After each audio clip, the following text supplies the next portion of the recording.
your host, King Dennis. We got on the left of me Adonis. And listen, man, today this guest really needs no introduction.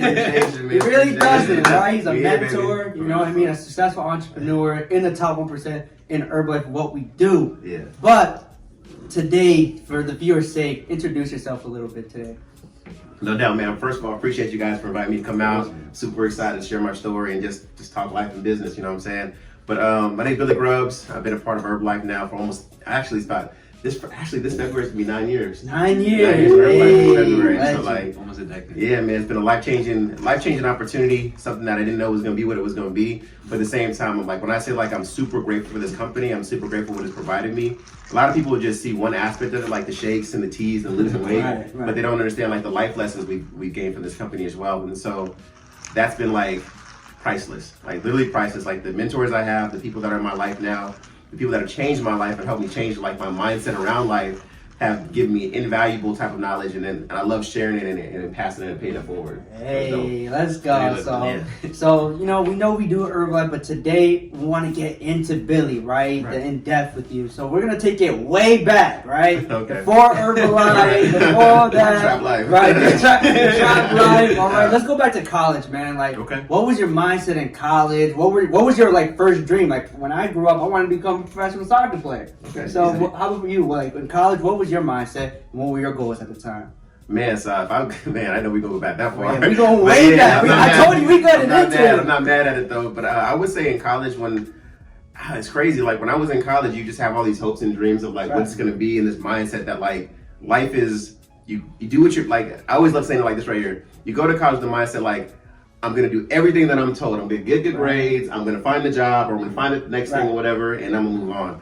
But like when I was in college, like every single year it changed. At first it was like, well, I want to work in HR and like help people and stuff like that. Or actually, I want to go to public relations and I want to be like the voice of people writing stuff and everything like that. But then I realized I couldn't write a paragraph for nothing. my grammar was trash. But at the same time though, like I still wanted to find some kind of link to help people. Like I went to college on a full ride track and field scholarship. So like having that mindset of like, waking up early, going to practice, doing my studies and going to compete and everything like that and keeping everything in line did set a baseline for like life, you know what I mean, as far as like being structured and just being about your business. But I can honestly say that like I always knew I wanted to be an entrepreneur in some kind of way, just because people always talk about like the fast way to like riches and stuff like that as multiple streams of income. That's been like decades old. That's decades knowledge, you know what I mean? But at the same time, I didn't know how to do that. Nobody in my family owns businesses. Everybody did that. They either went to school or when they graduated high school, they went to work. Right. You know what I'm saying? So for me, it was like, I now want to own businesses, but at the same time, like I got to find a company I can work for that's going to pay me a lot of money and it's going to do everything I'm going to do and all the great things in between. Man, my senior year in college, I didn't know what the hell I was going to do. Because like there wasn't like you go to job fairs and stuff like that, but then at the same time, like I wasn't about to go professional track and field. That wasn't about to happen. Like I was good enough to like compete at a Division I level. But when you get to the track and field, the higher stages, it's like you're talking about like USA trials and stuff like that. And I was like, man, I might get close to qualifying, but this might be like a stretch. You know what I'm saying? But when I went to the job fairs and stuff, it just wasn't nothing that was jumping out to me. So I got my first job with Wells Fargo Financial. Not even Wells Fargo Bank, Financial. So like it was like, here's the bank and here's a subsidy of the bank, and we just do a whole bunch of loan processing and like credit cards and stuff like that. And I just got I got hit with life. Because like when you get that first job offer, you're thinking like, college still not getting paid nothing, like have like a little stipend or something like that. But when you get that first job, you're like, oh man, I'm about to make like $30,000 a year. And so I did the whole like, I'm gonna take 12, and I'm gonna take 30,000 divided by 12. That's how much I'm getting every single month. They was like, no, bro, there's taxes. There's medical. You just don't get a check. Like you gotta get all this taken out. So like, I learned really fast that like in college I could create these dreams, but once you step into the real world, those dreams could be completely different unless you have like a really focused desire. When I say focused desire, like you want to be a doctor. Or you want to be like, a teacher or something, or engineer or something like that. And a lot of my friends were engineers and they were getting great jobs and they were walking out making like $50K a year. And I was like, man, you made 30, bro. And I'm making less than $2,000 a month. How am I going to survive on that? And so it wasn't leaving college. It was like you're leaving one aspect of life and you're stepping into something else that I didn't think was realistic. What I mean by that is that like, they don't set you up for that. They don't teach you that. They don't prepare you for like that level of change from like, you have like, you create this structure, and the way that you're paying your bills and stuff is because you're getting a check from the government or something. You're getting a check from the school, like loans or something like that to pay for everything. So you're like, I paid my rent for the next 3 months. My semester or quarter is good. I can do what I want to do. All I gotta do is go train and possibly if I have a job, I worked, but like I just gotta go to work 2-3 times a week and get like some money, some party money. You know? Party money. That's all it was. Were you a party guy? Honestly? Oh hell yeah! Like I was, me and my fraternity brothers, you know, around there. So, like, oh, you were in a fraternity? Yeah. So I played for Macon Psi Phi Fraternity Incorporated in 2004, and like. It was like, you know, a lot of the Black Greek organizations, a lot of like the white organizations, a lot of Latino organizations and stuff like that. We were in Cheney, Washington, so everybody knew everybody. So we all partied together, you know what I'm saying? It's like a party, it's like a college town. So everybody partied together, even though we might have different Greek affiliations and stuff like that. But it was like, I had a good, like when I say I had like a good time in college, we to this day, like we always say like, man, like we see each other like, man, you remember back in Cheney, that's where it all made sense. Life is good, baby. Especially if you're on the track, you got you know, so like, exactly. Right, you know what I mean? And like I was good. Like I wasn't like, you know, just some random person. I always placed top of the conference and stuff like that. He always had a medal and everything. So like I did my deal, you know. And then I also partied hard too. I had good grades, partied hard. And it was worth it, man. Like it was definitely a change. But then when you like leave college, dude, you're like, oh, I got to party on a budget. Like this is right. Up to $350. Right. This isn't the college bar. Y'all actually charge for this beer. Right. Ooh, this is more than $3? Oh wow. You want like $6? Ooh. $9, $12. Yeah. $12 for a drink. But you know, going really is though. It really is. So like going to my next question, like what advice now would you give yourself back then that you now know? Like the best advice, whether it's relationship, whether it's financial, whether it's hanging around with the wrong crowd, you know what I'm saying? What's the best overall advice you gave? That's probably the hardest question anybody's asked me because I through all the years of like, you know, personal development trainings and stuff like that, you get in this space of like what could have been. Right. And so I battle with that question because like I wonder if at any point in time if I would have changed anything then, would I be where I'm at now? Right. And like I'm blessed right now. Like it wasn't easy, but it was like every trial and tribulation led to this point right now that we're sitting together. Right. Like nothing can change that. Like if I changed something in 2006 when I graduated from college, I might not be here right now. Right. Like I was in a conversation like 2 weeks ago. I was like, man, you know when my senior year in high school, like I actually end of my junior year in high school, I actually like enlisted into the Air Force. Really? Yeah, like I was gonna like, cause you know you can enlist early and then when you graduate you can leave. So I was gonna like the next year after I got done, I was gonna leave and go to the Air Force. And my parents always thought I'd go into the military because they both were military and everything like that. But like, it's crazy to think that like, well, who I would have been if I would have went to the Air Force. Right. And so like when I got to like, cause I didn't go the traditional like high school, get a scholarship. I went to junior college first. I went to like a smaller college in Vancouver, Washington. Clark, big shout out to Clark College, you know what I'm saying? Hey. I mean, like I had great track and field coaches that like molded me to get ready to go to the bigger school to compete at a higher level.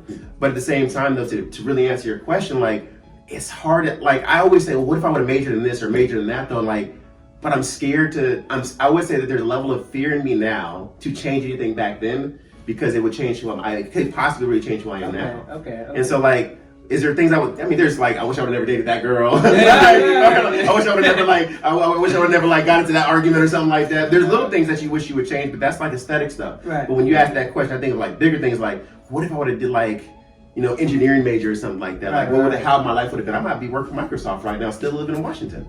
Mm-hmm. You know, and so it's like, I don't know. And so like, there's levels of things I wish I would have changed. And it's more so from like, I wish I would have, like I did train. Like I still trained after I got done. I stayed a year after I finished competing and like finished up school and everything. But like, there's not much I would have changed. Like I still would have pledged my fraternity. I still would have like, you know, the biggest one people always battle with is like, would you still have gone to college? Mm-hmm. Yeah. You know, like, cause now that you know now, like, yeah, like, would you still have gone to college? And I'm like, it's hard to say that. Like I had fun in college. I had fun, bro. Like, you want to go to college? Right, bro. I had dead ass. Like I had fun in college, bro. Like hell yeah, like I streaked and everything like that. Like I was buck wild in college, bro. Like I had a good ass time. So like I always tell folks like, because like, it's like there's a party and there's school stuff, but it's like you literally get an opportunity to, like I always say, if you have an opportunity to go to school, like go to school, like not where you're from. Right. Like, Okay. so we're like in the area or something like that. Like go to Southern VA or go to PA or something. Go to Delaware or something. Go away from home because like the moment you allow yourself to step away from your comfort zone, you find who you are. Okay. You have to find who you are. Yeah, I like and that's, that. I mean, I had to grow up. Like when I say I had to grow up real fast, I'll never forget the day that my parents dropped me off. My junior college was like an hour and a half away from home. The day my parents dropped me off at junior college.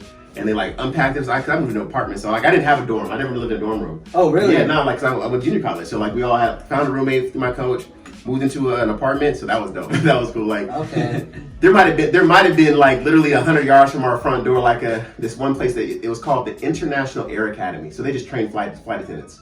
Okay. It was great. It was great. It was great. It was the first time I was like. Yeah. So many of us, but they were all right there. We're like, this is crazy. This is college life. Armin. Exactly. You're right. You know what I mean? Like, God bless you. He knew my heart. You know what I'm saying? But at the same time, though, like the day they dropped me off and they packed my fridge up and stuff like that, I'll never forget. I got on the bus and I went to the school to go check out the yard. You know, like it's like 15-minute ride down the street and on the bus. I get out. I remember I was sitting at the bus stop, trying to get back home from the school, and I had this level of like. I broke down and cried because like for the first time in my life, like mommy can't save you, daddy can't save you. And that time it's like 2001, this fall 2000. So cell phones were kind of a thing, but not a thing yet. So not everybody had a cell phone. Right. So like I still had like a phone on the wall type shit, you know what I'm saying? So it's like, you know what I mean? So like I'm sitting at the bus stop thinking like, nobody can save me. Like I gotta grow up. I gotta be smart with my money. I gotta be smart about how I do things. Like I gotta make this work. And had a level of fear of like, what if I fail? Right. Like, what if this doesn't go right? You know what I mean? So my point in saying all that is like, if you have an opportunity to go away, to grow up a little bit, why not? Right. You literally find out who the hell you are that quick because you're like, nothing can save you. And if you come from like, I mean, we weren't, I was never so far off that like we were homeless and like that, but like my dad was strict. Like I didn't have the nicest clothes. I still to this day never own a pair of Jordans. Really? You know, no, like that stuff. My dad's like country. So like we were raised like in that type of like hard nosed, like men don't cry. We don't do this type of lifestyle. Like you man up. Right. And so like that type of level of come up and everything like that. Like I didn't know any better. I didn't know what I was getting into going to college. And so not having that structure around or not realizing that like, oh man, if I don't like, I literally said like, if I don't move my feet, I don't eat. Like literally, if I don't do good in school, get good grades, I might get sent home and I don't know what that's going to look like. Right. And so So answer your question long. That's long as like answer, but like man. overall, we got the time bro, today. Yeah, we got time today, bro. But overall, like I don't think I would change too much in college. Like if I give anybody some real advice about college, go and enjoy it. Like you might find your soulmate, you may not, but like enjoy it. Right. Don't get stuck behind like the BS and stuff like that. Date, have fun, be serious about your books and stuff like that, and really take on like having the interpersonal relationships. What I mean by that is I didn't just like I'm gonna be so blunt. I didn't just hang out with the black folks. Right. I didn't. I hung out with everybody. Like, right. Cool, yeah, you know what I'm saying? I would I would go to like the black student unions and stuff like that, but I went to like hang out with my homeboys, my homegirls on the track team that were like different races and different backgrounds and stuff like that. Why? Because that makes me a better person. Right. And like knowing that we can still connect, because irregardless of like when anybody looks like how they feel, how they're raised, there's always a level of like we're the same people. There's a level of like you will always find a commonality between you and somebody else if you truly step in and have a conversation. It might not be spot on, but there's gonna be something. Right. And so like that was one of the things to this day, I did a thing where on Facebook the other day where it was like how do we like I'm deleting people and blah blah blah, how do I know you? Right. Like this is shared memory, you know what I mean? And literally people from every walk of life was like, man, I know you from college, I know you from track and field, I met you on the yard, you sat at my table, we were just started chopping it up one day. It's like that, bro. Like I would never change that for the world when it comes to college. Like experience life, experience different people, experience different like relationships, you know what I'm saying? I've dated every kind of girl there is in the world, like you know, black, white, Asian, you know, like everybody, you know. Yeah. Like, hey, test the water. What's your preference? I like to say I'm an equal opportunist. You know, that means that everybody's welcome. You know what I'm That's a good answer. I'm gonna right, say you know what I'm I'm saying? an equal opportunist. I'm an equal opportunist. But like, I like baby, I love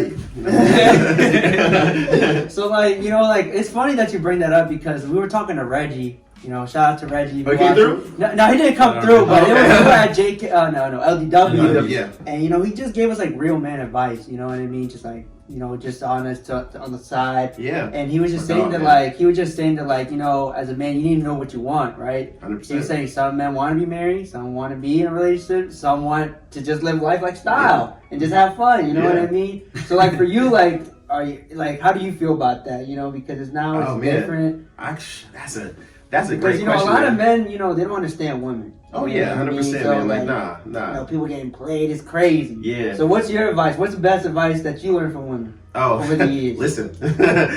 Listen when they talk, man. They gonna tell you, like, women will always tell you what they want. You just gotta listen and be open to actually being that or not being that. Okay. And so I can sit there and say, like, I wasn't always like a wholesome dude. Like, I was in the streets. Like, right. Like I didn't. I was cheating. I was doing everything in between. I didn't care and stuff like that.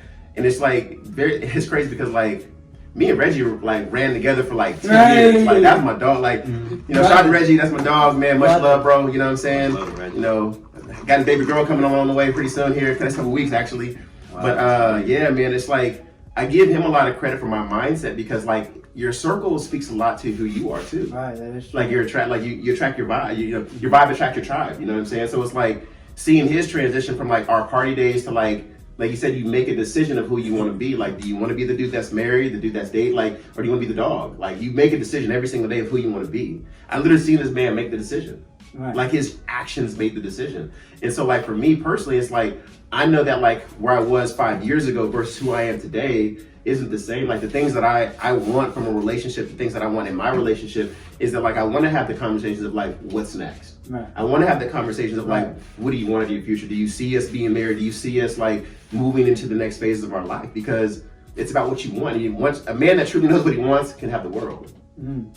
You know, and you can have the world if you truly know what you want. You make a decision. And so, like, I always say, like, have fun when you can have fun. Right. But, like, you can make a decision at any point. I know people right now that, like, my homeboy, his name is Hobbs. He just got married, like, last month in December. And he's only 25 years old. Really? He made a decision. But his wife is his person. Mm. So, like, you just have to be that person to realize what it is that you want and if you're willing to work for it. Yeah. So that's the difference between a lot of men. They choose to... They rush into it. Well, not even just they rush into it, they live in the gray. You can't live in gray. Mm-hmm. And for a long time, like I said, I lived in gray. I was like, what do you mean by like living gray? Living gray meaning like, I want both. Oh. I would sit there and say that I want to be married, I want to have a lady, I want to have this and that. But at the same time, though, I'm out here, I'm in the streets, baby. You know what I'm saying? You can't take me nowhere because I'm trying to pull something home. You know what I mean? Right. And so, like, that's the difference. One question. Yeah, go ahead. Which one do you think is more valuable? Actually, both can be valuable if you choose the power in it. Okay. Because, like, you gotta understand that though. Like, when I say you choose the power in it, like, there's power in like being loud. I laugh and joke, say it's for the streets, but like if you don't want to be in a relationship, you don't want to be in a relationship. If you want to date multiple people, you want to do that, own it. Right. There's power in that. I know people right now that like they live a very free lifestyle. It's not about like being a player or something like that. They're just like, I don't want to be in a relationship. I want to be able to do what I want, how I want, live how I want, travel. I don't want anybody questioning nothing that I do. Where you at? Right. And it's like. And they live in that. They live in a very honest lifestyle as far as what that looks like. And there's power in that because, like, they own it. Right. It's when you don't own it and you don't know what you want that causes problems. Right. Yeah, because now you're selling dreams. Yeah, I want to be with you and everything like that. But at the same time, though, like, I'm over here in the streets, do what I want to do. Like, I got multiple girls or something like that. That's the difference. But then, like, somebody that has chose their person, you got to think about it. They're stepping into a different level of honesty. Because when you choose somebody, you're choosing to be in a relationship, you're choosing a level of like forwardness together, openness together, and growth together. It's not just you anymore. Right. You're not making your decisions have an effect on somebody else now. Yeah. So like if you choose to step out, like it's like, bro, you realize like my therapist always says that he always tells me, it's like, well, you did that, it felt good. I say, it felt real good. He's like, he's like, how you think they're gonna feel? Mm-hmm. Right. They think that you being this type of dude for them, but you out here doing this. Mm-hmm. How would you feel if they walked in and knew exactly what you just did? And that hits different. You're like, it's a level of ownership. You're like, damn, man, like that however long that night of pleasure could just broke somebody. Right. And it's like when you have that type of like reflection and ownership, like I had to take a lot of ownership in the way I was living. It's like, man, like I don't want to be a dog to the streets. Either be or don't be. Right. Either be the dude that wants to be with her, be the dude that's like honest, like, baby girl, like you ain't my only one. Just letting you know, like, I'm dating, I'm doing things. So if you here, you choose to be here. Mm-hmm. That level of honesty can be respected because women nowadays be like, but you think I'm the only one too? Right. You think you my only one too? Yeah. You, baby boy. Like, Right. you ain't just him. And it's like, damn, my heart. My heart. That's what I thought I was him. I was like, yeah, it is. So yeah, I mean, to answer your question, like, there's power in both of you choose. You just gotta make a choice. But it takes both, right? Like, 100%. You know, like both parties being like, okay, I want this. Yeah. And then both parties being like, oh yeah, we, you know, you're not him, you're not her. Yeah, but that's honestly though too, because a lot of people nowadays it's so easy to fall into comfort. Yeah. Like, I've been with you for so long, but we don't vibe. I know we don't vibe. I know you're not my person deep down. Right. But comfort keeps me here, rather than honesty being like, I love you, but I'd rather be alone than just be with you. Like, I know a lot of guys that just be with like a woman just because they can't be by themselves. I was like that. Really? Bro, I'm So how talking did about you break that? the relationship jumper. Like, I would I overlap, like dead ass. Like, I'd be done with the chick, but I'd overlap with another chick and then go right into the next chick. So like, there was always an overlap. I never had downtime. That was like, that actually can hurt you. Yeah. Because like, I got into a space that like of such confusion. And what I mean by confusion is like, I just didn't know what I wanted. Right. Like, because then you indirectly start creating what is called like an eye for perfection. You start wanting the perfect girl, the perfect relationship. I want this to be this way. Like, exactly. Well, yeah, like all of that. Like, you want it to be 100% the way you want. But if you understand relationships, and this is like not just romantic, this is like within friendships, ain't nobody 100%. Right. Everybody's perfectly imperfect. And until you respect that and honor that, then you lost in the wind. You keep on looking for something that will never be. Every time you get to that point, you're looking for this girl to be this thing. She can never be that. You set her for failure. And you like put her in a space that like, she'll never be able to amount to what you want because you don't even know what the hell you want. And so it's like, it's the trick. I call it trick fuck. It's trick fuck. Like, you're tricking yourself.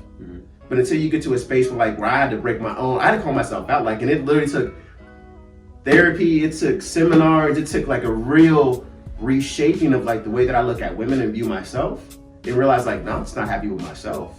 Right. And so until I get happy with myself, how am I going to how can I allow a woman to make me happy if I don't know who I am? Right. So it's like, you gotta be honest with yourself. And a lot of people don't, but that's with everything though. People want to be entrepreneurs, they want to do all this and stuff, but like, your business is a relationship. If you're not honest with your relationship, right, you ain't got nothing. And to answer your other question, it's a two-way street. Of course, I vet every woman I date. When I say vet, it's like, I don't want you to be perfect. I just want to know that you're willing to work on yourself. Right. Improve. Like, if you're someone who's just stale in your life, like, what I mean by stale is like, you don't see any improvement. You don't want to grow. You don't want to see a better side of yourself. Like, nobody's perfect, but at the same time, who I am today, I'm not gonna be the same person in 2 weeks. Right. So I'm constantly evolving. So if I can't communicate that, and if I'm not working to become the best version of myself, so that she can become the best version of herself, and then vice versa, what are we doing? Right. We playing a game. Right. We just BSing just to BS. We just like, I never forgot. I was dating this girl. Her dad was like, "Y'all in here pulling sheets." I mean, no, I guess not. Like, right. I was like pulling sheets. He was like, so basically that's all you're doing. You're just out here with somebody that you can just sleep with, but at the same time, there's no moving forward with. I don't want that, bro. Like, I'd rather be by myself. Right. I'd rather ride these streets dolo than be with somebody that I don't see moving forward. But it's easier said than done. It is. I've been that guy that stayed in relationships for years, knowing that like it wasn't going nowhere, that she wasn't gonna be my wife. Right. But it's like, what are you gonna do? It's like, I was scared to be alone, but I was scared also to like hurt her. But by staying longer, I was hurting her. Right. It's a double-edged sword. I mean, you gotta pick what side you want to be. Hey man, that was some knowledge, man. that was some knowledge. That was bars. Learn from my failures. But that's a great thing, you know, because like I feel like, you know, men need to know that, because like sometimes, you know, they don't, like you said, they don't know what they want, so they're playing the party. Now I feel like this generation, it's like, I'm gonna get you before you get me. Yeah. Oh yeah. It's like, I'm gonna get you before you get me. Man, so they're savages, bro. Oh yeah. It hurts when they do it. It's a different level, bro. I thought she loved me. Then she ghosted me 2 days later. I'm like, ghosted me. Right. Man. But you know, let's go back to like, you know, after college, right? Okay. After that phase. So once you left college, right, you know, like, what was your lifestyle then? What was the goal then at that point? So I want to see the evolution. Oh man, it was a lot of shifting in mindset, bro. Like when I left college, like I said before, like I walked into a situation where I thought everything was gonna be great. Like I got this job, I'm gonna be working. But man, when you start getting them checks and you realize that like your money not going the way that you want, you get a really at least for me, I had a reality check of like the type of lifestyle that I was not going to live. Mm-hmm. Like I wasn't gonna be traveling to like Cancun or doing different things, or like I call Cancun like the new Black Miami. Like that is everybody, pandemic and folks started treating like Cancun like Miami. I was like, everybody want to go, and I was like, I want to go to Cancun. All the niggas there. I don't want to go there. but at the same time though, like for me, I didn't see much, bro. I didn't see much after college because like I had my fraternity brothers that we still party with and stuff. But then you realize that like we're all out of college and we're partying. We're still trying to party like we're in college. Right. And then it's like but now you get like a bigger range of like, I can do a little bit more. I'm not in a college town. Now I can like, well, in Washington State, so we can go to Seattle or something like that. But like, damn, like, I don't know if I got gas for that. Like, because I mean, that's our ride. So it's like, what are you going to do? And then you have more responsibilities because like, now you have real bills. Right. Different things coming in now. You got to pay stuff. You like, I don't know how I'm going to show up. And so for me, it was, I'm not gonna say I went into depression, but like I went into a space of like, I don't know what next looks like. Right. And I just didn't know what next looked like. So I did what most people do. I'm gonna go back to school. So bro, like I was out for 19 months, so almost a little over 2 years, almost 2 years, excuse me. And then after that, like I packed up my stuff and I went back to Cheney, Washington, on the other side of the state, to go back to grad school. Because like and I can say now, because I'm very aware of myself now, I was scared. Life wasn't what I thought it was going to be, so I went back to my safety net. I went back to the school, and when I got there, nothing was the same. A lot of people I went to school with were gone. There's a few people still around and stuff like that. So, you come back for football games and like different things that were going on over there, but like it's different because you're not actively there, you're not participating. You're just like, so when I got back there for graduate school, like it just hit different, bro. I got back there, like I'll never forget, I got back there early January of 2008, and then like that summer saved my life. And I'm so grateful for the people that are in my life, but it's like you gotta pray for what you want. You gotta mean it. You gotta I love what this one presidency member named Tamika Adams. She says 20K. She says like you have a committed heart for what you want, and like a committed heart, like it doesn't deviate. Like I'm committed to this goal, so I was committed to like I just want an opportunity. Right. I was committed to like, I just want an opportunity. Exactly, bro. Like that's all I want is like, just give me one chance so that like, I can step out on faith and I can do what I need to do. And I went that same summer 2008, I went to my dad's yearly barbecue and stuff. His best friends were there. They're just like, they call like little brother and big brother stuff, but they were like down the street neighbors and stuff like that. Like I grew up with their kids and everything. So we were there talking. I was talking to like the wife, and she was just like, our daughter Sharina, she's currently doing this internship with the government and stuff like that. I was like, how'd she do that? She was like, no, she just signed up for it. I was like, I want in. Well, really got to make sure you qualify for it because like you have to have certain stipulations from college. You got to have certain classes you took. And I was like, I don't know if I got a communications degree with the emphasis in like public relations, but I got a minor in business administration. Okay. And so when I say all that, it just like, when I say like God's timing, I'm talking about like, he couldn't have like, that's why I can't change shit. Like I can't change anything because right like time, right place. Man, I had to go from doing a business degree to go into like a communications degree. I had to get a minor. I had to do certain things to like everything to line up to what led up to that moment right there. Because in that conversation, she's like, "Billy, I'm gonna contact you on Monday." I was like, "All right, I appreciate you, Ms. Lyons. Like, let me know what's going on." And I was talking to her husband, shots of Lyons, Daryl and Julia Lyons. Appreciate you guys. Love you guys to death. You guys, I am here because of you. But at the same time, like, they gave me an opportunity. They enrolled me to the government internship program. I got accepted because like I met the bare ass requirements. I'm talking about like you had to have a minimum of a 3.0. I graduated 3.01. Okay. Like barely. I'm talking, and the only reason I got it is because I went to graduate school. Okay. They counted my graduate school credits because if they would use my undergrad credits, I graduated with a 2.85. Oh, okay. So like when I sit there and say like God, bro, like nothing but God. And so like, and then I had some business credits. I just happened to get a minor in business. They accepted that. And so by that fall, like, so this is July of 2008. By October 2008, I got an internship with the Department of Defense, or the Department of Army. they came out and moved me all the way to Virginia. Okay, so now that's where That's where it unfolds. Okay. But promise you not, man. When I say like with anything that you get, you're gonna have to earn it. Right. I moved to Virginia, man. I moved in poverty. Right. Yeah, I was living in the college town. My rent was $400. How much do you think rent is at Mount Vernon, Virginia? I think around here is like 1,200. So I'm gonna think about 1,200. Okay, yeah. okay, So like, okay. and so exactly. And so when I moved out here, I went from not making anything to making like, I think I walked to making like $38,000 a year. Okay. My one first check went all to rent. Jeez. I had $72 for 2 weeks. Damn. So how bad do you want it? How bad do you want to make something work or create what you want to create? Bro, like it wasn't nothing sweet. Right. So I leaned on my fraternity brothers and stuff like that. I leaned on going to parties, leaned on going to like the cookouts and stuff like that. Why? Because like I couldn't eat.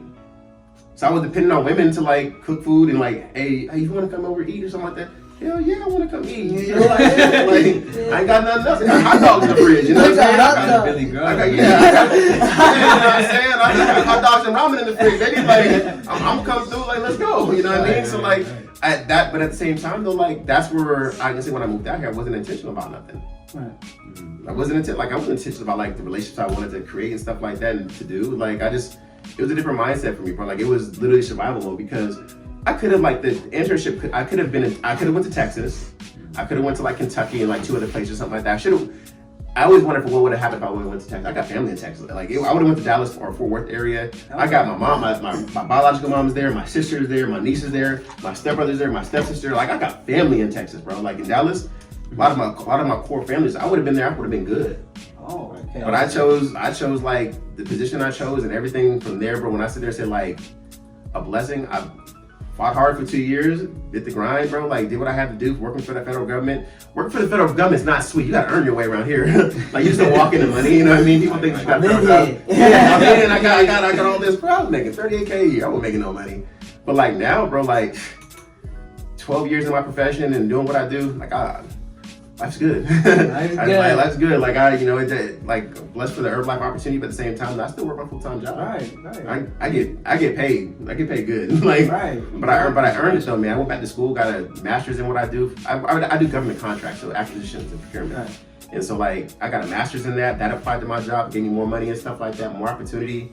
Like I did the internship and it just gave me a catapult. So like it's like take the haze. Like you're hazing yourself for a few years to get what you want. Right. And it all panned out. Like when I say like blessed. Like your boy's blessed. Like I am forever grateful for everything that they gave me. Right. So man, going that right, building into federal. Let's go a little bit into the Herbalife business. Okay. Right? Just a little bit, right? Right. So when you came into Herbalife, man, like what was your first initial thought of it? Hell no. Hell no. my sponsor, Siraj, my sponsor, he's actually so everything's everything, man. So my sponsor, his name is Omawale Dada. We call him Wale.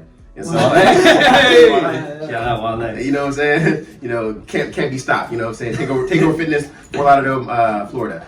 And so, like, he owns his own gym and stuff like that. He kept on talking about Herbalife, and I thought he was selling me something out of his gym. And I was like, I'm not buying that out of your gym. Like, you're crazy, man. Like, I can just go to GNC. Like, that's why I didn't know what Herbalife was. I'd never heard of it before or anything like that.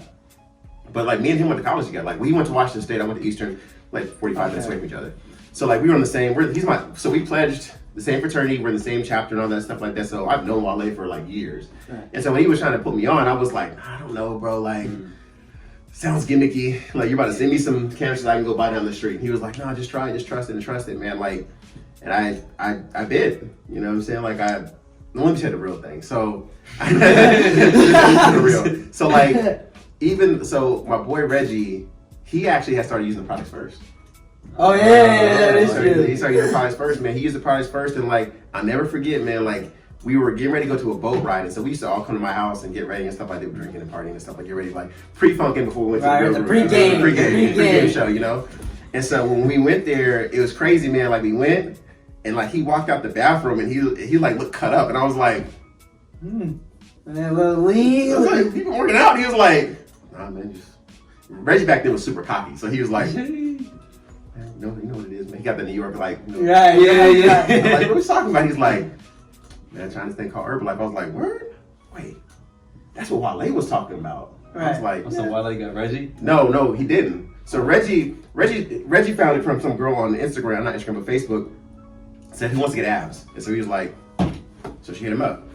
But like, power of follow-up, baby. You don't follow up with somebody, they disappear. She just never followed up with him. She sold him some products once, twice, and then like went ghost on him. So when I started selling her, like when I finally got onto Herbalife, and I was like, oh, well, you know, I'm doing Herbalife now. He's like, well, I haven't heard from my girl for like 4 or 5 months. And I was like, word? He was like, yeah, man, I still work out and stuff like that, but I said, I would love to still use the products.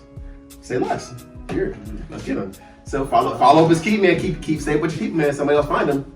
Shoot. And but it was like, but that's, and everybody was that's like, that really what happens? Like, yeah, bro, like she didn't follow up with him. She did it. He didn't. You gotta know Reggie. Reggie's like full of intent. Like he don't lie about nothing. No BS about nothing. He's like, nah, bro. Like she didn't follow up. Like we didn't lost touch, didn't talk. Right. Yeah, I'm not about to chase nobody. I was like, oh, hey, you know, facts. And so when my boys started showing it, my fraternity brother, why not support him? I was like, thank you, you know. Right. But I found Herbalife that way. Like I saw his results first, and that was the proof in the pudding because you can send me some stuff, but unless I see it in person, I don't believe it. You know what I'm saying? And so when my sponsor was talking about like Herbalife, I was like, nah, bro, I'm not messing with no Herbalife stuff. That don't sound right. When I see Reggie's results, I see Reggie's results, man. I hit him up the following week. I was like, yo, bro, like I think I'm ready. And he was like, all right, we'll see if you're ready. And I BS, like I didn't buy nothing right away. And it wasn't until like a couple weeks later he actually came to DC and he saw me. And that's when he was like, bro, you look fat. I was like, what? He was like, I'm like, he was like, man, you ran Division I track and field. Look at you now. He said, you can barely look down and see your feet. I was like, you got like a man gut coming in. Like I was skinny fat, but I just had stomach, you know what I'm saying? I was like, right. Damn, bro, this is crazy. And so I ordered products right then and there. And that was my first. That's how it all began. Yeah, first check was cookies and cream. Okay. So like, man, what's like the biggest tip you can give to any entrepreneur? Because no matter what business, still kind of different structure, obviously. But like, what's the best like advice you can give to any young entrepreneur? Oh man, don't talk about it, be about it. Straight up. Like, how many people? I call it hoop dreams. How many but when I said it though, like you know exactly what I meant though. Right. How many people do you know sit there and say they're gonna be professional soccer players? Right. Professional basketball players, yeah. But like when it comes to the work ethic that's needed to become just that, how many people actually put it forward? How many people are gonna like wake up at 5 a.m., work on their mindset, go do the training, go do the 2 or 3 days to make sure their body is primed and ready for that type of level of competition, and let alone put themselves in a position to go pro. Right. It's no different than being an entrepreneur. You can't just talk about being an entrepreneur without doing the work. Right. So what are you willing to learn? What effort are you willing to put into? What type of like schedule are you going to put into to make that happen? Right. A lot of people want to half-ass stuff. They want to say, I want to be an entrepreneur, so I'm going to do a little bit over here and think I'm going to get a big return. Right. There's only a small percentage of people that can do that and get lucky. They get lucky. Some people get lucky. They talk to the right person, do the right thing, and it blows up for them, and then they get on or they fall off. I know people right now that got put on because they just got lucky, and then they lost it because they didn't hone that skill. I know people that were making like 40 racks, bro. Like quick success. Lost it all because they didn't hone their skill. They didn't stay plugged in. It's not even just, I'm not even talking about Herbalife. This is like business. Right. Like they had an opportunity, they got into it, but they fumbled it. Because you don't master your craft, or you don't put time and effort into your craft. Damn. Like I love what they were talking about. So I know we're not talking about Herbalife, but I literally just got out of like one of the biggest trainings of the year. Like it's called Future Predators Retreat, and when I say it's straight business talk, this is not foo-foo. This isn't like, oh, let's go. No, it's like no, like you're not ever gonna be successful if you don't do this. Like if you don't have this mindset, you can't expect to get nothing. But that's applied to life. Right. Like you can't, if you don't have the structure in place, if you're not like structure mindset, like have a structure mindset, it's not about having like a perfect structure. It's like, I am willing to do A, B, C to get to D. Like I'm willing to do all of these things to create the lifestyle that I want. A lot of people ain't willing to do that, bro. Right. And that's the thing. So for any future entrepreneur, like don't talk about it, be about it. If you say you want something, have a committed heart, understand the goals that are gonna go with it, and step into it. That's the difference. Most cats talk all this crap about what they want, but they don't want to do none of the work. Right. They don't want to do the work. And that's the part that gets me so fired about people that say they want something, and I will always give people a look. Whenever they say they want something, it's like, for real? You really want it? We'll see. Yeah, it's really a we'll see. It's not a knock to you, but it's like anything else. Like, if someone walks up to you and is like, yo, bro, then I got a great idea. You need $10,000. 10 man. 10 man. Right. Better make sure that. Right. No. Right. But if you don't, if you think this cat's work ethic is sketchy, is you gonna believe what they're talking about? Right. Nah. Versus like someone like me, I have multiple businesses. Right. Like, bro, like if I broke down the way that my businesses, my work and everything ran, like, bro, like 10 bands ain't nothing. Right. Like, if I walk up to you like, yo, D, like this is what we can do. We can do boom, boom, boom, and boom, and I know the return gonna be good. I need you to find 10 bands. Right. You got a different look in your eye right now because you have more faith in me. Yeah. Because my work ethic shows that, like, if I'm saying bring 10 bands to the table, like, there's always a risk in it, but at the same time, like, man, if he's talking about I put this 10 bands up and I might mess around and get 100 bands, Right. man, let me go find this 10 bands real quick. Right. You find the way. But then when those shaky people walk up and they're unsure or something like that about like what they say, or you hear them always talking about something, but they have no follow through, I'm not investing in you, I'm not believing in you. Because now I'm chasing potential. And like I love what someone literally just told me this quote today. They were like, you know, your first mistake was putting potential in those people because the potential you put in them was yours, not theirs. I put that in them. They didn't put it in themselves. I put that on them. Right. So it's unfair for me to get mad at them at the potential that I put on them. Right. It's a trick.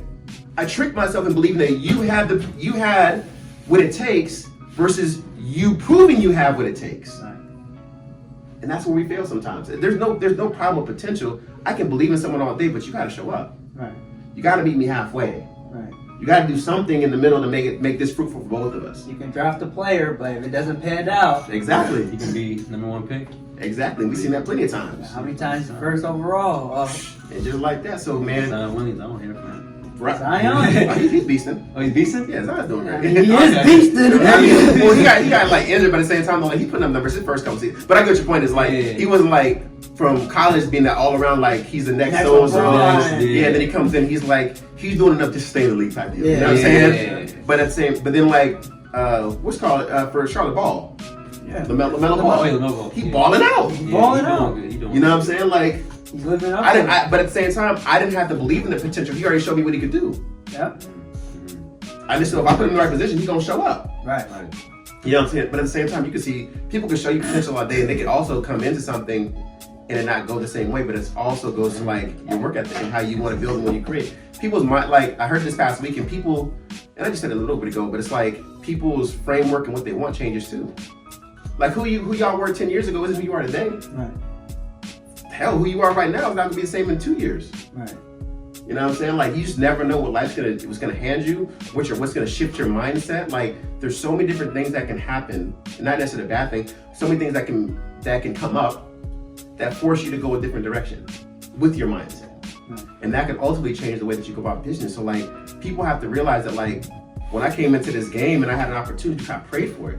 Right. Bro, like we keep on talking about Reggie, but like, cause that's my road dog. When I say like road, we was on partying road trips every Thursday. We talked about what we doing Friday and Saturday. Right. Right. Playing it out. Yeah, like, all right, when you get off work this time, I'll beat your crib by 7. We on the road by 8. We'll get to where we gotta go, or we're gonna take Friday off, take a half day, hit the road, go where we gotta go, and then we back on Sunday night.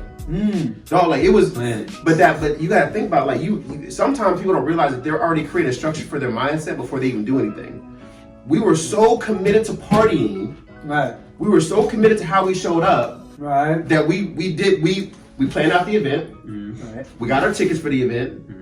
We made sure we showed up early. Right. We made sure that we made like a scene as far as like you know like we're here. You know like the vibe is here. The vibe is here. The You know what I'm party's saying? here. We promoted it. Right. We did everything that you do in basic business. Right.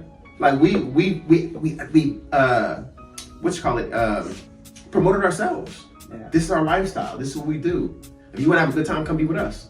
Come hang out with us. We gonna be here on Friday. Or people will literally hit us on Wednesday. Hey, where y'all at this weekend? Oh, we probably gonna go down to North Carolina. We might go to New York this weekend. Nah, man, actually be in LA this weekend. What's going on in LA? Man, they got Q Fest going on, so we're gonna pull up on like Thursday. You know, do what we gotta do. Get back Sunday and Monday. It's whatever. Right. But people would they would go because we was going. So all we did was take the same mindset and we applied to business. Right. All right, you gotta what's our culture gonna be? How are we gonna apply the culture? How are we gonna show up? What type of groove we gonna make? Right. Get your tickets. Are you going to the events? We gonna be here. Y'all gonna be here? Right. It's no different, bro. It's no like we took instruction. Exactly. We just moved from here to here. Right. Mindset. So our mindset was already shifted, but also there's many a nights that, bro, we would go party all night long. We'd be broke. Sitting outside, dog. I'm talking about sitting outside the club with a whole pie, like a whole pizza. And we sit there talking about, yeah, I have my own, he have his own, bro. We be like, but you gotta understand, but check this out though. We was talking vision though, bro. Yeah. Cause you know, like when you tipsy, like, you're like, yo, bro, we gonna end up. See, y'all feel me? We was visioning. We're like, bro, we gonna have a 6-pack by 2022.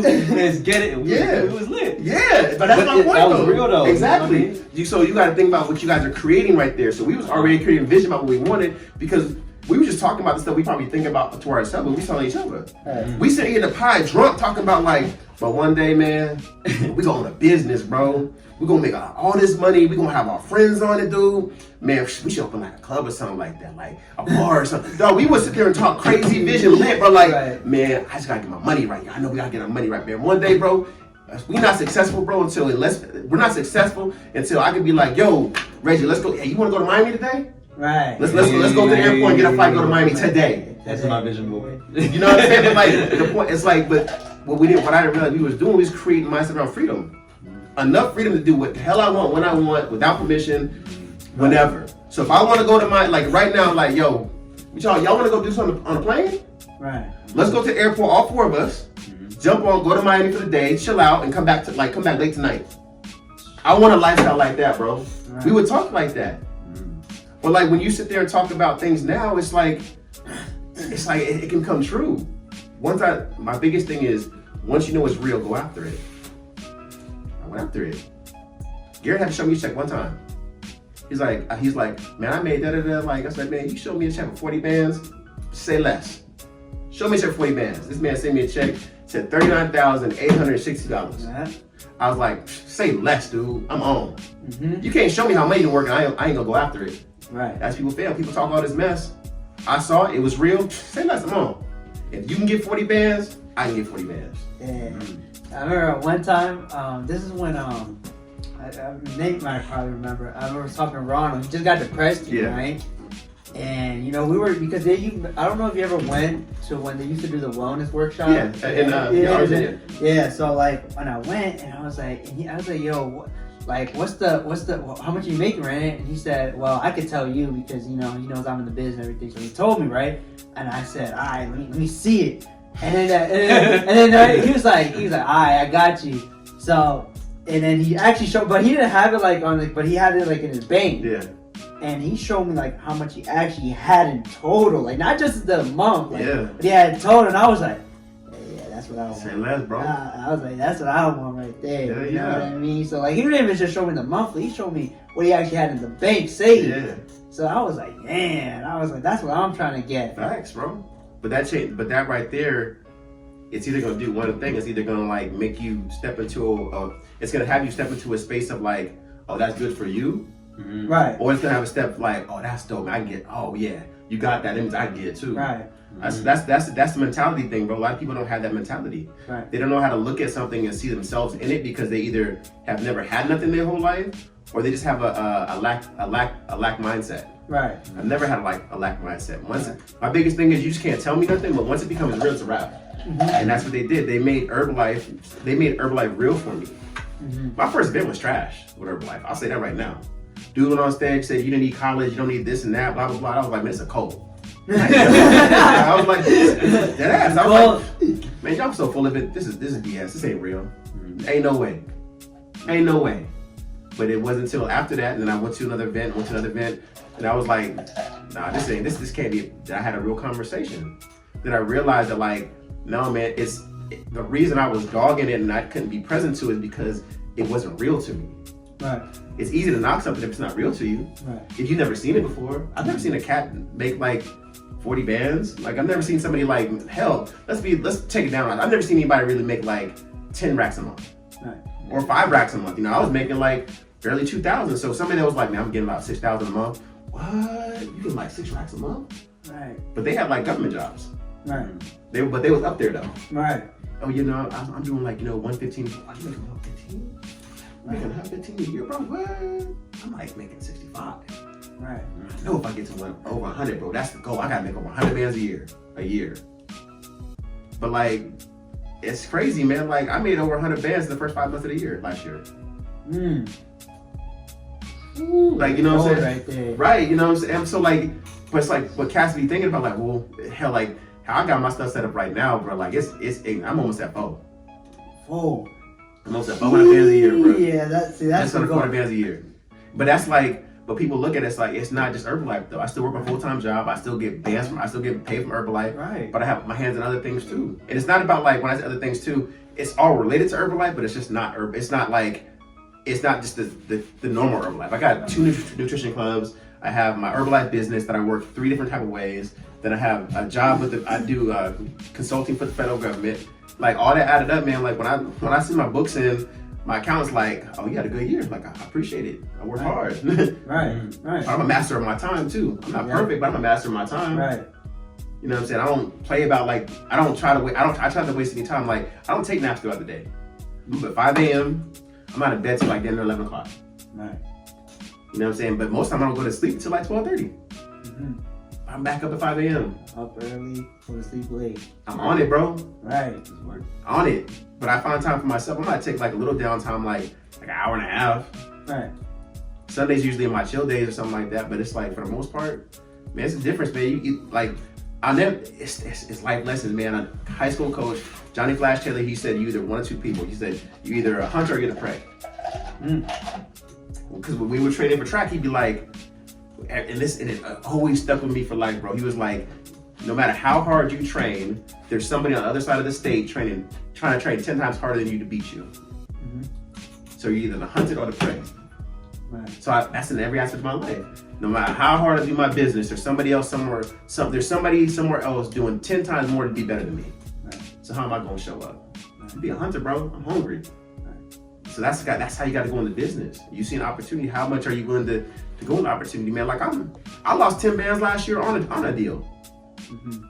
I was pissed. I don't ever want to lose no money, especially $10,000. I'm just chilling like all the time. Yeah, 10 racks. You know what I'm saying? But it's like I'm willing to invest in myself and take the risk. But I'm faithful in I'm faithful in what I do. Like, I have so much faith in what's gonna happen. If it don't work out, it's like that's a lesson learned. Right. So I get to take that, apply it to the next thing, be smarter about it. Right. And that goes back. That's all wrapped around potential. I put too much belief in something that was potential, and I knew better. Right. There was not enough proof behind it, and I fell into potential. I was like, "There's a potential. I know this could be," versus like, "Nah, I got faith. This gonna work. My faith was in potential, not reality, and I got burned. Right. Lesson learned. Right. Yeah, and that's the thing. We're always learning in life. And to me, man, like when it's all said and done, and this is a question we always ask all our guests, is that when it's all said and done, man, how do you want people to remember the legacy of Billy Grubbs? Oh man, that's it's all said and done. Oh man, it's all said and done. It's all said and done. How would you like to be remembered? I just want to be remembered as a good dude, man. Good dude. Just like I want to be remembered as a good dude, but at the same time, though, like I ride for my people. Right. Like I'm not just talking about like when I say my people, it's like anybody or anything that's connected to me, we won. Right. Like we constantly won. Like no matter what, like if we was together, we was doing something, we was winning. Right. Everybody ate. Everybody walked away up with something on their plate, and that's how I want to be remembered, man. Like I want to, because like it's I want stuff that I do to be timeless. Like I want to get into, like I have other aspirations and goals. Like my mentor is Garen Jones. I want to be doing stuff on that type of platform. Right. Like where I'm speaking around the world, I'm doing seminars and stuff like that. Like I want to be a mindset coach. I want to be like a heart coach, like someone that's teaching you how to like that your heart and your mind can get you everything that you want, and that you can create the best version of yourself no matter what you go through. Like I want to be known for that. And so like I do feel like I have a gift when it comes to how I relate to people and how I work with people and stuff like that, which is added to my success. But at the same time, like, I work hard, bro. Right. I'm not saying I'm perfect, but I work hard. Right. I work hard on this. I work even harder on this, and I show up. Right. Like that's one thing. It's like we talked about last week on a leadership call. Like my boy Ashley Reggie, he was like, man, if I can say anything about BG, man, he shows up. Right. Like if we ever need him, he gonna be there. Right. And I'm known for that though. Like if I'm committed to it, if I say this is what I'm doing, right. I'm gonna be there. Right. might be a little late, but I'm gonna be there. I will be there. I try to always be on time. To be on time is to be powerful. Be late is like today. I'm like gotta restore my truck. I was like 5 minutes late getting here, but it's like there's no excuse I was late. But at the same time though, it's like I want to be known for that, man. I want to be known for my heart, my like how I treated people, and like the growth, what I left in people before I left. So like if I was like to go today, I want the world to be like in mourning, but like not like sad mourning. Like we gonna celebrate this dude because when he left, man, explosive. Right. And that's what I want. Hey, I like that, man. Yeah. So we're coming down to the last couple questions. Totally, I'm with it. I'm having fun, bro. Having fun, right? Hey, I told you. having fun. I was like, This I is remember it. when I called you, when we were texting, you were like, man, I'm nervous. I was like, man, you're on stage. I'll be nervous. How you doing? Right. Yeah, Oh bro. yeah. So how do you get over that fear of public speaking? Because you know what's crazy? During our training this past week, they talked about like how to present yourself on stage, and a lot of stuff was like, I do that. I do that, man. I can add that. I do that. It's like, you know, teaching how to etiquette stage, man. Honestly, I get nervous and scared every time before I go on stage. I got nervous before I walked in. I know what I'm gonna say. I'm just gonna come up, you know, because you never know what's gonna happen any moment. Like you can prepare and stuff like that, but like one of the things that like I got from one of my mentors, Sharif Taiwo. If y'all can ever get Sharif's dope. Like Sharif is the man. That's my guy. We get it. Shout out to you Reed. gotta talk to Reed, man. He lays it on thick, man, in a good way. He's very genuine, very authentic, and I am genuinely grateful for his story and his contribution because like I wouldn't be who I am if it wasn't for him too. Right. You know what I'm saying? And I didn't get along with him at first either. Nah, he was successful and stuff like I didn't know how to relate to somebody who had that much confidence. Right. And like his confidence is on 1,000. So like I took that as like I took his confidence as a threat. Right. You know what I'm saying? And I was like, man, I gotta puff up a little bit. Like, nah, man, like Reef. like, and I rock with him though. Like, much love to him, man, because his leadership is next to like amazing. You know what I'm saying? But flip side of it though is like, before I got opportunities to talk on stage, I allowed myself to get groomed. So like I'd ask him questions, or when I did present, I would go to like his lady detaining, like, how'd I do? What do you think is like a good assessment? You know what I'm saying? But that doesn't change anything before you get on stage. Like my biggest thing when I go on stage, I'm talking to myself. Okay.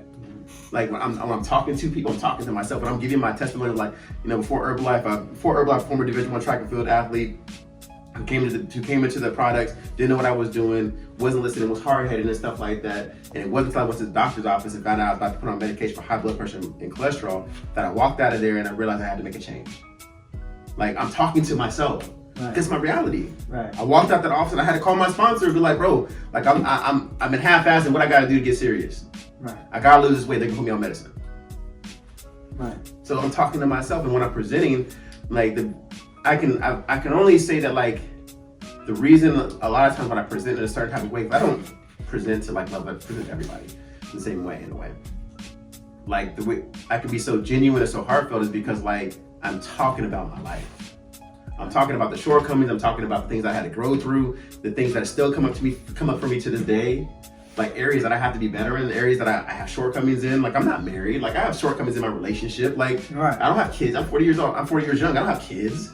I want kids, but like I'm scared as hell. Like, you know what I mean? But there's levels to everything. It's like, so I took from Garen, I took from Reef, and it was like Reef's so structured and poised on stage, and Garen is so passionate and just open on stage. Yeah. Like I took what I saw from them and other great leaders like Keon Owens, Jay Webb, or like Mark Addy and stuff like that. People but they're all different though. Right. Different races, different everything. Like they have a different poise that they bring, and it's like I look at my dad and how he was on stage and stuff. Like when he had to present like a level of confidence. Like you're Grubbs. Right. Stand on that. All you have is your name. Right. You know, all I got is my name. So I'm gonna make my name great. And so that's how I go on stage. Like I pray before I go on stage. I ask the order and guide my footsteps and lead me to the right direction of whatever message needs to be presented. Right. And I just give my heart. Yeah. You can't go wrong if you give your heart. Yeah. You can't go wrong if you're talking to yourself. Right. You just can't. You can't go wrong. I'm gonna use that. Nothing you can say can be wrong. Right. And like I always tell myself, like if my message and what I say only reaches one person, only one person in a room of thousands of people, my mission is done. Right. That one person could change their life. Okay. Everybody else could be like, I didn't get nothing from that. But if that one person's like, yo man, I took what you said, I applied it, bro, and it changed my life. I'm like, my mission is done, bro. Like I did what I did today. God's will was done. Okay. That's how I roll, bro. That's literally what it is. If you go up there, talk to yourself. Okay. I make eye contact and I can relate to people because like when you look in people's eyes, like you're literally looking into their soul. Like you can feel them. If you talk from your heart, like I know I can connect with your heart if I talk to you. Okay. Like for real, like seriously, like when I talk to people, I look them in their eyes. Right. Like when I'm thinking, like when we're having a moment, I'm looking you in your soul. Right. You can't get around that. Like you can't get around what your heart wants. Right. So it doesn't matter what's being discussed, what's being said. If I'm speaking to you, you're gonna feel that shit. Yeah. If not, you're gonna be like, okay, cool. And that's fine too, but at the same time, though, like there's a level of respect when you look at someone's heart. You look at someone, I said heart. You look at someone's, yes, it is their heart. But if you look at someone's eyes, like it's a level of like, I see you. And a lot of people don't want to be seen. Right. Like that's real. A lot of people don't want to be seen. Their true vulnerable self, they don't want nobody to see that. Right. They don't want nobody to realize like he's still looking in my eyes and like he's still talking to me. Mm-hmm. He hasn't looked away, he hasn't moved or anything like that. He's looking like right in my shit. Right. Like, yeah, I see you. Everything you say, I'm listening to you. I see you, bro. And like when you get that deep with people like, I see you. Right. That right there, we're gonna take it there. That's a level of intimacy. Right, it is. Not sexual, it's a level of intimacy. When you look at someone's heart and their soul and you see they shit, like it's a level of intimacy. They're like, man, like, I'm connecting with you right now. It's like, yeah, I'm in your shit right now, bro. Like we on it. Like we talking about this. We having this discussion. We here. Right. And when you create that level of openness with people that you're that open, you're not gonna hide nothing. Like one thing I from Gary, he was like, my biggest superpower, and I took this shit on, my biggest superpower is the fact that like, I don't keep nothing, I don't hide nothing. Right. I don't hide nothing. Right. He's like, you can know the worst thing about me, and you can say it to me like, I heard you were da-da-da-da. He's like, yeah. Everybody knows that already. So which point? Right. I have no attachment to it. And so if you can operate from that space that you have no attachment to anything that could possibly hold you back, or you have a level of freedom from it, or you have a level of honesty from it, bro, you're the most powerful person in the world. Right. And the way that you connect with people is gonna be on a different level. That is true. It's real. Hey, I like that, man. Hey, that was fire. I felt that. Well, what is your definition of success? Definition of success, man. Man, I'm a good person. My definition of success is like the better version of myself that I continue to be and become for other people. The better I can become, the more successful I am.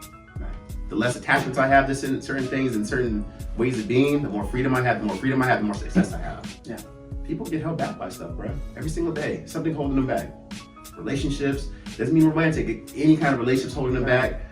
Work, it could be anything, bro. But like when you start having a little freedom, think about how you move. You move different, you feel different. That is true. All that shit, oh, that's crazy.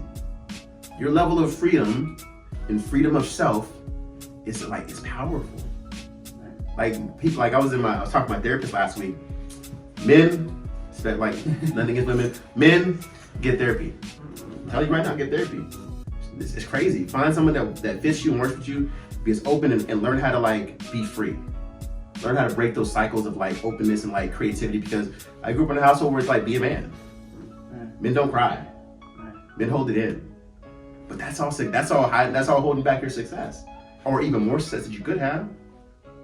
I can be a hard ass, but at the same time, I can be soft too. Right.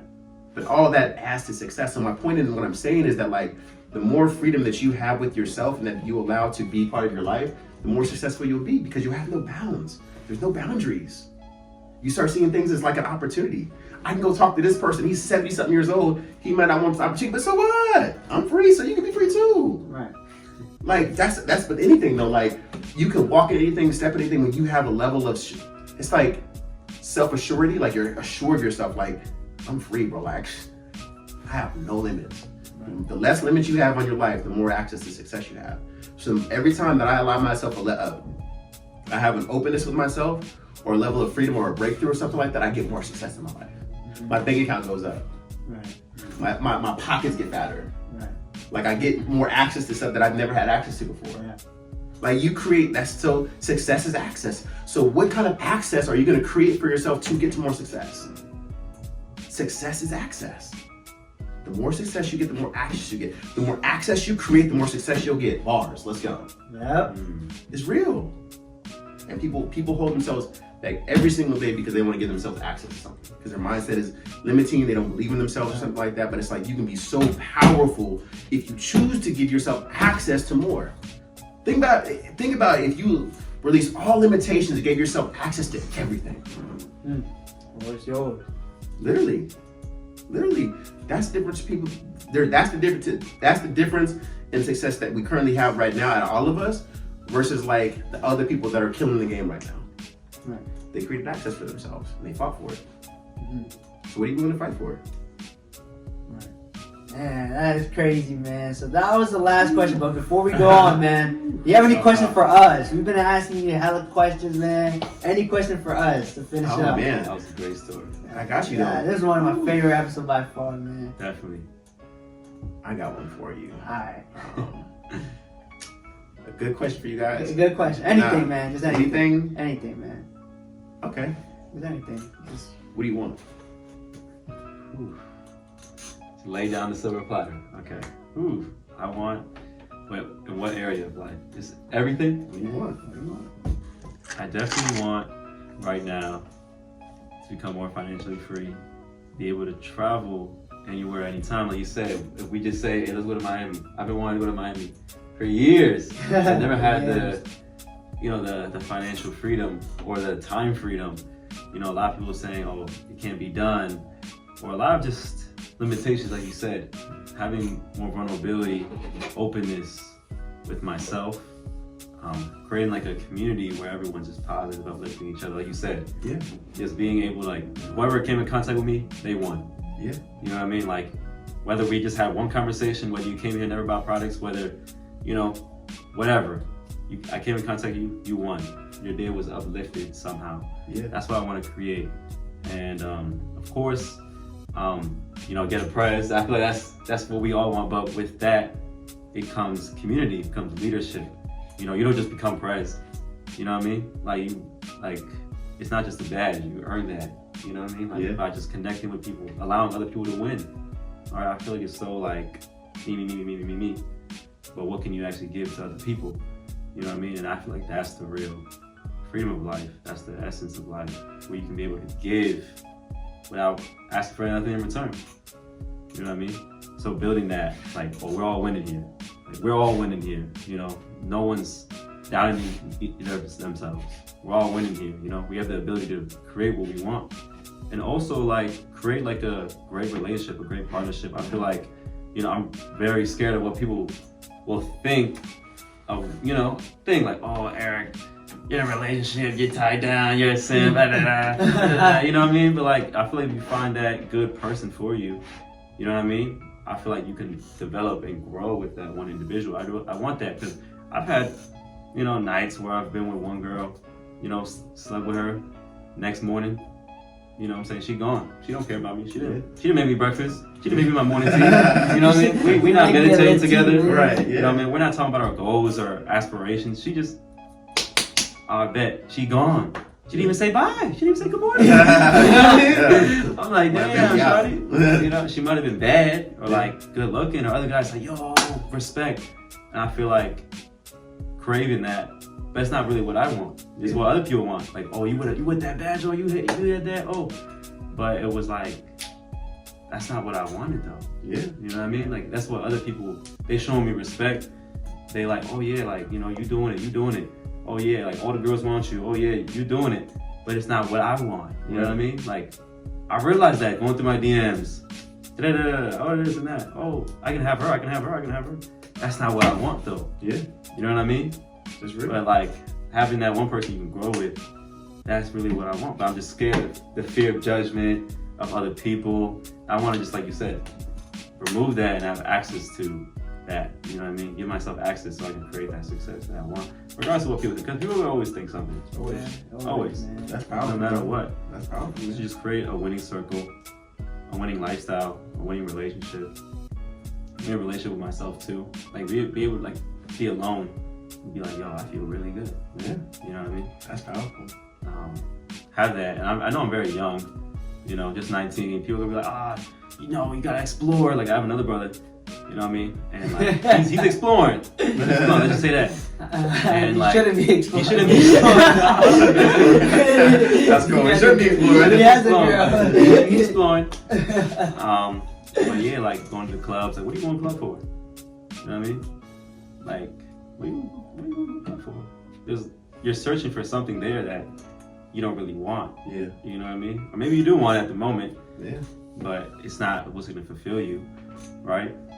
But I mean, just developing that winning circle, of course, that's the first thing. When everyone's just uplifting each other, there's no negativity. Of course, life is going to have those ups and downs, unexpected things. You know, like COVID, no one expected that. But it was a blessing inside COVID too, realizing like, oh, like it's real. You know, this is real life. Like I started my business in Herbalife in COVID. Like my brother's always telling me, hey, wait until you actually know what you want, because life happens. And I'm like, what are you talking about? Let me just start. I start COVID. I'm like, damn. Wake you up real quick. Yeah, he was right. He was actually right. Cause I never, like, I would listen to my brother, like, he knows, like, I only listen to his actions. I don't really listen to his words. You know what I mean? Words like, of affirmation never did nothing for me either. Yeah, I'm like, yo, like, if you show me this, I'm gonna follow. Yeah. Cause I'm a little brother. Yeah. So I feel like I wanna, like, be able to at least create that, like, oh, like, maybe that's not what I want. Let me go here. Or maybe, like, he's his own person. He's gonna explain next what he wants, and I already explained what I want. And maybe we don't go head to head, but we can at least enjoy and be like, yo, because he's in my circle, so I want him to win too. So whatever he says, I want that to happen for him too. That's real. You know what I'm saying? But yeah, I'm gonna pass off the mic. That's real, man. If I can give you something real quick behind that, it's like something that I just realized, like, in even October, bro, like, there's the be clear in what you want, but at the same time understand that what you want is always gonna evolve and change, and that's okay. And so, like, I used to always believe that, like, I got to a point, like, recently where I was like, man, I feel like I'm lost within, like, what I want in life or what I want out of, like, anything. What's my why and stuff like that. And I'll never forget, it's actually our guest speaker next month, Chris Mays. I was talking to Chris and he was like, BG, can I be honest with you? I was like, yeah. He's like, you're so fixated on, like, it has to be one thing. You know you're allowed to have multiple things, right? Your why can be multiple things. Like, what drives you to multiple things, just be clear in what you want. And so I was like, man, that's powerful. But he's like, yeah, you can want 100 things, but just be clear in what those 100 things are. Because I wouldn't advise having 100 things, but, like, I was like, no, I get what you're saying. Though. He's like, yeah, like, so to you, be clear in what it is that you want to create for yourself, but at the same time, though, like, it's gonna evolve, bro. Mm-hmm. Like, you don't have to be pigeonholed into one thing or anything. Like, you get to explore and create, and at the same time, if in that you find your one, that's dope. You know what I'm saying? But it's not even a but. Allow yourself to be open to have anything and everything that you want. Right. But everything has, like, there's a level of discipline with everything. Mm-hmm. It's always discipline somewhere. Like, you know what I'm saying? Like, that's what, so perfect example, like with Reg, like, reason I have so much respect for him, because, like, his level of discipline is almost, like, annoying. Like, it's crazy because everything is discipline. Right. Being faithful to your wife, being faithful in a relationship, being faithful to your business, being faithful to your friendships and everything else, like, there's a discipline behind it. Right. And when you master the level of discipline, you work hard at that, like, you mold yourself into something more powerful. Right. So, like, that's what y'all asked me earlier, like, the streets are being a relationship, like, it's a discipline. Each one's a discipline. So, like, exactly. So, like, be clear on what you want, and then build on that discipline to be that. Yeah. So everything's possible. You know what I'm saying? But then, like, your question is not gonna be the same. It's not what you want. Right. I mean, it's kind of roughly the same. Like, oh yeah. Well, no, I'm not gonna ask you that. Oh, you're not gonna ask you? Okay. Okay. Like, I like that. It's good. Yeah, no, it's always different, man. Like, you know, because you got time to. He didn't have no time to think. He can't have time to think. Okay, got you. Like, what's your why? My why, that's great. My why is my family. Number one, I want to take care of them because, like, I go perfect. Not saying I've been the best brother, but that's what I try to do. And so, like, I try to help my family in that way because that's all that I have. Right. You know what I mean? I also want to show some of my closest friends as well that I have a better way. Yeah. Sometimes they just believe there's only one way, or, you know, like they said, they have hoop dreams, and it's like, facts, bro. Sometimes I just get tired of just talking about it. Yeah, sometimes it's great, like you said, you know, when you're lit and talking about it, but sometimes, like, stop with the hoop dreams, man. Like, let's really do this. Let's actually make it happen. So that's why, like, you know, that's my motivation that keeps me just going and going and going, because I do want to show. And then also I have a a friend named Axel who passed away, rest in peace. And I don't know if you ever seen the watch that I wear. He actually gave me that. And he only had 2 weeks. Like the doctor told me, he only have 2 weeks. He had cancer. Then he got COVID, so that didn't help, and that's what ended took his life away. And I actually seen one of my brothers in an open casket, and it still messed up my mind to actually see somebody I care about there, speechless, nothing. It's over. It's done.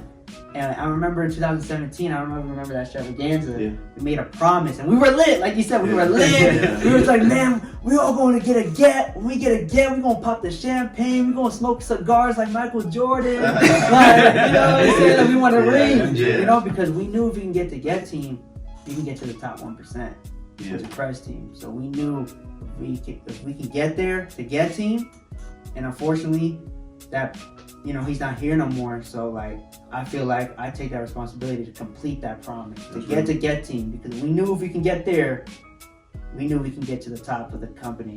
So that's my why I keep going. Every day I feel down, I just look at the watch and I say, you know what, I gotta fulfill this promise. Yeah, man. I gotta make it happen. So that's my why. That's real, bro. Like you just tapped on something that just sparked something in me, man. That's fire, because it's real. Like I made a post the other day, like maybe a couple weeks ago. It said like we don't have forever, right? And it speaks directly to that, man. Like we lose people all the time and things happen and stuff like that. But a lot of people always fall into like, I can do it tomorrow, or I have time to do it, or it's gonna happen eventually or something like that. But like reality is like all we have is like right now. Like we only have right now. We don't have all this time that's infinite, because you'll look up one day and like the person you love most is gone. Yeah. The reason you're doing it is gone. So at what point in time are you gonna say like, F this, I'm gonna go hard, I'm gonna create, I'm gonna do what I gotta do, like I'm gonna do the work, or I'm gonna show up the way I need to show up to be successful. And it's like, it's not even about being successful, it's like, how am I gonna honor my word? Right. Like if I said I'm gonna do this, I'm gonna do it. Right. And that's the difference between a lot of people. They don't do that shit. Yeah. They talk big and they say this and that, but it's like, they say this and that because they feel like they have forever. I have the time to create, I have the time to build, I have the time to show up, I have the time, like, I'll get serious tomorrow. No, you can get hit by a car tomorrow. Yeah. Shoot, like you say you're doing it for your mama, you're doing it for your family. Shoot, your brother, mama, whoever else something can happen tomorrow. Right. Then what? How you gonna show up? That's the difference. That's the difference between the people that go out there now, is because they don't have forever. When they sit there and ask their kids or their family, like, just bear with me, like, let me go hard, let me go hard for the next year. Yeah. It's because they're saying, let me go hard for this year. Give me the grace and the backing that I need right now to go, and I'm gonna honor my word. I'm gonna go hard. If I don't hit the task, you're gonna know I was working my ass off for it. That's the difference. That's what changes people up. Like they don't wanna, you'll know who somebody is real quick by how they show up. Like you said that you wanted this, is what you said. I know folks right now, bro, they begged for an opportunity. The moment they got it, they treated it out. It's not that they didn't treat it to the capacity that they begged for it. If I just had an opportunity, if I just had this, if I could do this, if I could create this. Man, what? You had it right in front of you. Right. You let it fall. You let it slip. So did you really want it as bad as you said you did? That's the difference, man. That's where I shut cats down. That's why, like, I'll eat people's why up. I hear it, I'm like, you so full of it, bro. Because you don't even know what you want. You can't even speak to what it is that you truly want. Right. Because the moment you had it, or you had the opportunity, you were given a space to become or to create, and you allowed it to just fall out your hands. Right. That's the difference, man. That's why, like, I have respect for people that are willing to go through the battle, willing to fight for what they want. Now, I tell people every single day, I'll ride with somebody who do 1 volume point a month if they work hard, versus somebody who does 10,000 volume points a month and they don't care. Right.